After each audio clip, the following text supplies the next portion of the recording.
Hello friends, Manisha મસાલા મેજિકમાં આપનું સ્વાગત છે। આજે આપણે બનાવીશું સાઉથ ઇન્ડિયન સ્ટાઇલથી મસાલા ઢોસા। એકદમ સરસ બજાર જેવા ક્રિસ્પી મસાલા ઢોસા ઘરે બનાવવા ખૂબ જ સરળ છે। તો ચાલો અહીં એકદમ ક્રિસ્પી અને જોતાં જ ખાવાનું મન થઈ જાય તેવા મસાલા ઢોસાની રેસિપી શરૂ કરીએ। તો સૌપ્રથમ અહીં મસાલા ઢોસા માટે અહીં આપણે એક બેટર તૈયાર કરીશું। એ બેટર માટે આપણે 250 ગ્રામ જેટલી અડદની દાળ અને પોણો કિલો જેટલા કોલમના ચોખા લીધા છે। અહીં તમે બાસમતી સિવાય બીજા કોઈપણ વેરાયટીવાળા ચોખા લઈ શકો છો। હવે એક મોટા વાસણમાં આપણે બધા જ ચોખાને ઉમેરીને 3 થી 4 પાણીએથી બરાબર વોશ કરી લઈશું અને પછી એકદમ ચોખ્ખું પાણી ઉમેરીને તેને સાઈડમાં રાખી દઈશું। ચોખા બરાબર આ રીતે વોશ થઈ જાય અને ચોખ્ખું પાણી ઉમેરાઈ જાય પછી બીજા એક મોટા વાસણમાં આપણે અડદની દાળ ઉમેરી લઈશું। તેને પણ બરાબર 4 થી 5 પાણીએથી વોશ કરી લઈશું અને તેમાં પણ ચોખ્ખું પાણી ઉમેરી લઈશું। હવે ચોખા અને દાળ બંનેને આપણે 5 થી 7 કલાક સુધી આપણે પલળવા માટે રાખી દઈશું। 5 થી 7 કલાક પછી ચોખામાંથી આપણે બધું જ પાણી કાઢીને એક મોટા મિક્સર જારમાં ગ્રાઇન્ડ કરી લઈશું। આ બેટર આપણું એકદમ સ્મૂથ હોવું જોઈએ। આ રીતે ચોખાનું બેટર આપણું ગ્રાઇન્ડ થયેલું હોવું જોઈએ। આ રીતે આપણે બધા જ ચોખાને ગ્રાઇન્ડ કરી લઈશું। હવે અડદની દાળને માંથી પણ આ રીતે બધું પાણી કાઢી લઈશું। અડદની દાળને પણ આ રીતે નખેથી કટ થાય તેવી આપણી અડદની દાળ પલળેલી હોવી જોઈએ। હવે એ જ મિક્સર જારમાં અડદની દાળને પણ આપણે ગ્રાઇન્ડ કરી લઈશું। આ રીતે અડદની દાળ પણ આપણે ગ્રાઇન્ડ કરેલી હોવી જોઈએ। બધી જ અડદની દાળ ગ્રાઇન્ડ થઈ જાય એટલે તેને ચોખાના બેટરમાં ઉમેરીને એકવાર બધું બરાબર મિક્સ કરી લઈશું। હવે તેમાં અડધી વાટકી જેટલું મીડિયમ ખાટું દહીં ઉમેરીને બરાબર મિક્સ કરી લઈશું। જો શિયાળો હોય તો 1 વાટકી મીડિયમ ખાટું દહીં લેવું અને ઉનાળો હોય તો અડધી વાટકી મીડિયમ ખાટું દહીં લેવું। હવે તેમાં થોડું ગરમ એટલે કે હુંફાળું પાણી ઉમેરીને ફરીથી એકવાર બરાબર મિક્સ કરી લઈશું।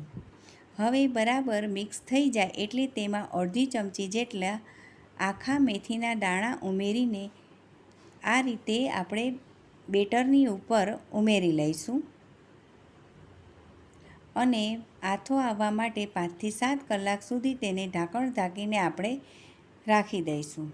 તે મેથીના દાણા ઉમેરવાથી આપણા ઢોસા એકદમ ક્રિસ્પી થશે। 5 થી 7 કલાક પછી આપણો સરસ મજાનો આ આથો આવી ગયો છે અને તેને ફરીથી બરાબર મિક્સ કરી લઈશું।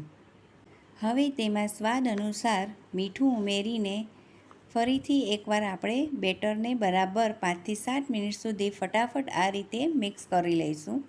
આ બેટરમાંથી તમે ઇડલી, ઢોસા, ઉત્તપમ એમ ત્રણેય બનાવી શકો છો।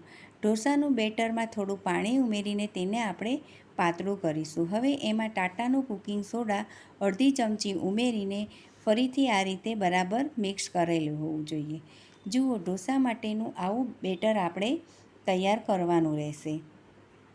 હવે એક નોનસ્ટિક તવાને ગરમ કરવા માટે રાખીશું। અહીં ગેસની ફ્લેમ અત્યારે તો હાઈ જ રાખવાની છે।